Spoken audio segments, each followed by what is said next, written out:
Welcome back to The Extract, Best Wines Media Tasting Room. I'm Kyle Meyer. Next to me is another guy with a really awesome name. Kyle Mc-Lachlan. Two Kyles for the price of one. Kyle, welcome. Thank you, Kyle. Very nice to be here. Thanks for having me on your show. You know, it's funny. We've had a couple Kyles coming in making wine. Oh, no kidding. Yeah, no, I think your folks did you right, man. I think it's a quality name. All right, finally, after 56 years. Yeah, I was going to say, when you were young, did you catch a little shit for your name? I certainly did. Yes, so did I. Yeah, same thing. We were the first generation of Kyles. Now it's cool to be a Kyle, but back, I mean, we were cool Kyles before. We blazed the trail for you, Kyles. Damn it. You better be thankful. Anyway, so Yakima. Yep. Booming town. Pretty Yeah, hip place to grow up. Not so hip. Hang but out. Becoming hipper, you know, as the wine business has taken off in Eastern Washington, surprisingly. It's kind of fun to go home. Right. You know?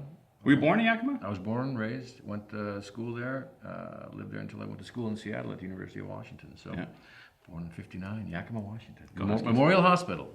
Yeah, there you go. So you ran away, obviously, and had a little bit of a career. You did this whole acting thing. Yeah, that, you know, and became famous and all that fun stuff. Father, the sleeper has awakened! Diane, 11:30 a.m., February 24th.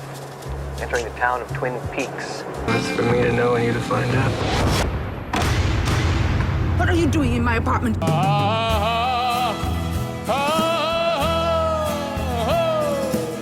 Portland! And now, like the prodigal son's returning home. Yeah, a little bit, yeah. A little bit. And that was part of the reason, I mean, I love wine. I've loved wine since I was not supposed to drink wine back in high school, but always had a real fondness for it. And decided when I began hearing things about this amazing new wine world opening up in Eastern Washington, initially I scoffed and said it's impossible. And then I had a glass of Leonetti at that time. And you were like, oh. I said, okay, maybe we're onto something here. And so I said, this is, I want to pay attention, basically. And so that started it. And then I got the bug, you know, to make it.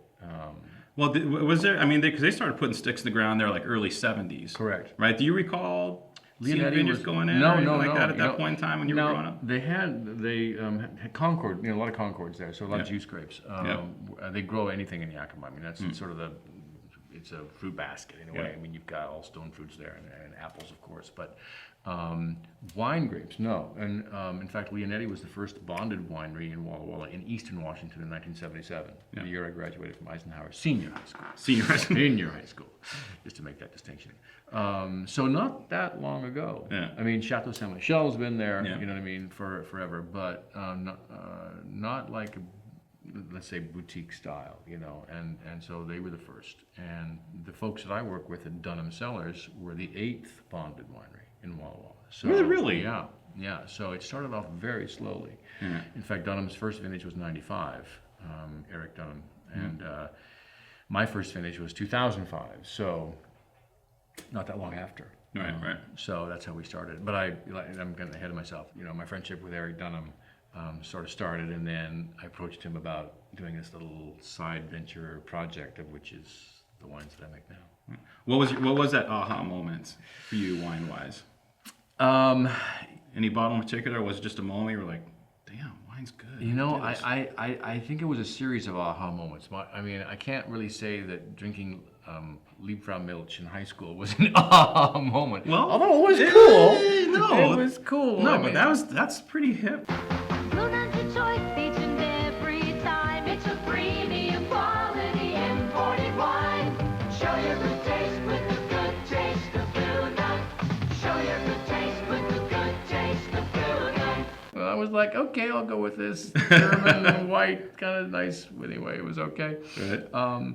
You know, I think it was like I said, it was a series. So when I moved to Los Angeles finally and began working down there, one of the things you do is you make a trip up with your girlfriend to Napa. You know, that's what you do, and you stay in some cool place and you go around and you taste wine. Yeah. And I remember going into the Belleau vineyards and tasting some of the Rutherford stuff, and then I tasted the George Latour, and I was like, okay, Oh, dear. this is pretty yummy. Yeah. And I was like, all right. So then I started collecting out of Napa, and I had someone source some stuff for me and start sending me stuff down. So then I had to like find a place to put it. So I had to build a little cave-ish under the stairs kind of thing. Is how it started. This sounds really familiar. Is that right? Yeah. And that began the sort of the California side of the equation. And then it was really my sister-in-law who said, you know, there's some really good wine coming out of Washington. And again, I went, really? Okay. And she said, try this Leonetti. And I said, yeah, they know what they're doing. Yeah. So that's when I began to really become interested in Washington State. Right. And started it. So you hooked up with the Dunhams. Yep. And then, okay, let's talk a little about the label. Okay. Label's cool as dirt. Oh, awesome. I'm glad you like it. Yeah. That's nice. What's the story behind it?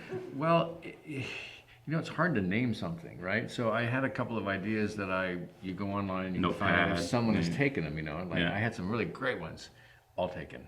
Well, at least I thought they were great. Marcusson, damn it. Damn, what did they do?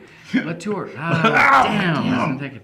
Anyway, and I don't know, I was drinking wine one night and I was just like, God, you know, trying to find the most obscure, oblique reference, and I said, there's this great stage direction in The Winter's Tale. It came out of nowhere. Exit pursued by a bear, you know, and they were like, that should be it. In our revelry, we decided that was really a good idea at the time. But the more I thought about it, the more I thought, well, that kind of makes sense. I'm an actor. Exit pursued by bear. It's a very famous stage direction if you're, you know, in the world of theater. Yeah. Kind of harkens back to what I do. It's kind of funny because the bear actually chases the actor off stage and eats him. So he doesn't survive. And I thought, well, that suits me fine. And I thought, maybe that's it. And I proposed it to Eric Dunham, my partner, and he kind of looked at me and kind of blinked and said, okay, well, if that's what you want. You know, I was like, he was not convinced. Yeah, he was like, actors. Actor, it was a bit of one of those, you know. And but I found a lady in outside London to do the artwork. Did some research, and we worked together, and that's how we came up with the design. And you know, that's where we started, and then made sense to me. Yeah. Did you talk with Eric about the type of wine that you wanted to make? Yeah. Yeah. Right. So it was his first question. He said, "What do you want to make? He said, "What do you like to drink?" Yeah. And I said, "I like Cabernet." Yeah. You know, and I said, but I said, but I don't want to make an Napa Cabernet. I want to make something that we make in Washington. So what's the best that we can make in Washington? And you know, that started us on our journey. You know. So that was the first question. Right. And to make something that, and also we just said, well, let's be more specific, and said, what do you know, I like a wine that you can drink with food. I like a balanced wine. I said, let's take advantage of the acid that's present in Washington fruit, you know, in the growing there, and the brightness in the wine and in the juice, and then my process of education started. Yeah. Because that's really why I started, was to learn more about what happens. Right. How does this make this, and this plus this makes that, you know, and that was the reason for my journey. And to be honest, it was a great excuse for me to spend time home, right, and to find a way to get back home. Because if you look at a map, you see Los Angeles and you see New York, and Washington's way up here. Yeah, and you don't really spend a lot of time going up there. So I was like, I want to get home and see my dad more. I want to see my brothers, my family. So this provided that opportunity. Right.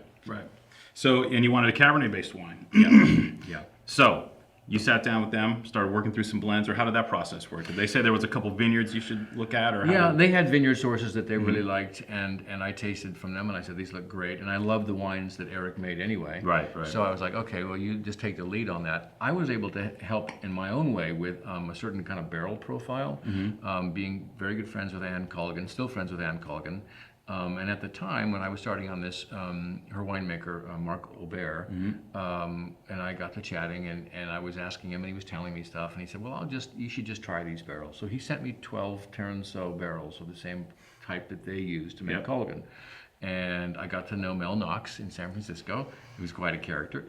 And the barrels came in, and they were expensive. And I was like, wow, you got to spend a lot of money to make wine. Mel, you shyster. What did I do? And he was like, this is how it works. I said, okay. I mean, they came wrapped nicely. They look beautiful. Plastic, they look great. Anyway, so we started with that, and we haven't changed that profile at all. We used 3 different types, 3 different stave types and everything, all new oak, Yeah. and 100%. And we keep these, we keep it in the barrel for 30 months. So I said that's a really long time. It's a long time, and we kind of worked up to that. We were a little scared. Right. 24, 26 months. It's almost, you're kind of. It's almost like you're not supposed to do that, but. So you're just taking a look at the wine. You're just like, wow, I kind of like where this wine's going with this extra elevage. It was totally that. Yeah. Totally that. We just kind of learned by doing. So now we're sort of 30 months is kind of where we do. The 11, which is the current, we a little bit less only because it was a tough year, and we had to drop a lot of fruit to get what was ripe there. But it stayed on the vine for a long time. Really happy with it. Slightly lower alcohol, so slightly different, aging on that one. But from 12 on, 30 months is pretty much the standard. Right. And you like drinking Cabernet. So this is, I presume, mostly Cabernet here? Yes, this is 87% Cab, 13 Merlot. When I first started, we had a little Syrah that we added to the mix, just because that's Washington State. Yeah.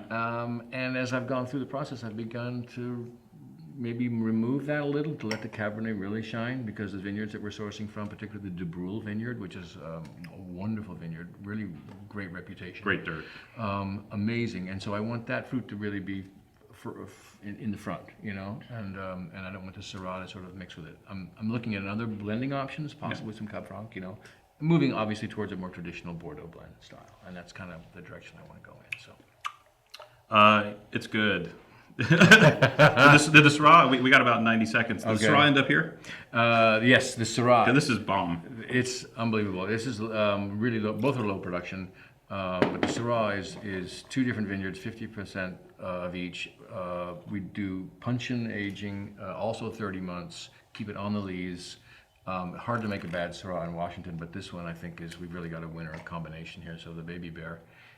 Named after my son, who was born in 2008, the first year we did the vintage. Oh, right on. That's why I call it Baby Bear. And he says, "It's my wine, Dad." He's 7. Yeah. He hasn't tried it yet, but he definitely recognizes it as his wine. And so that's how the Baby Bear came to be. By the way, just as we're closing, Agent Cooper, great character. Oh, thank you. But I must say, I was a little distracted by Sherilyn Fenn. So no offense. You're a red-blooded male. Okay, thank you. I just want to put that out there because they're kind of gnawing at me. I think We're we talking about probably it. all were pretty well distracted. Yeah, she's pretty amazing, especially what you can do with a cherry stem.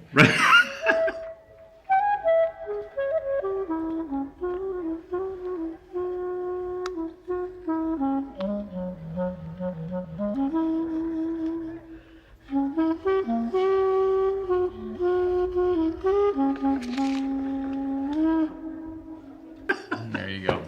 Dude, Kyle, thank you. A pleasure, Kyle. Nice to be here. Besides a great name, these are some pretty kick-ass wines, sir. Thank you. Thank you. Yeah, congratulations. I'm proud of them. Thank you so much for having me in. Right on. Cheers. All right, boss. Cheers.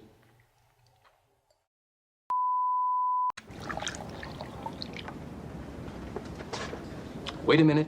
Wait a minute.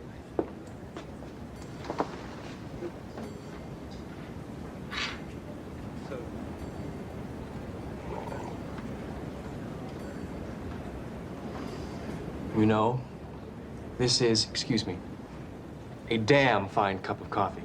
I've had, I can't tell you how many cups of coffee in my life, and this is one of the best.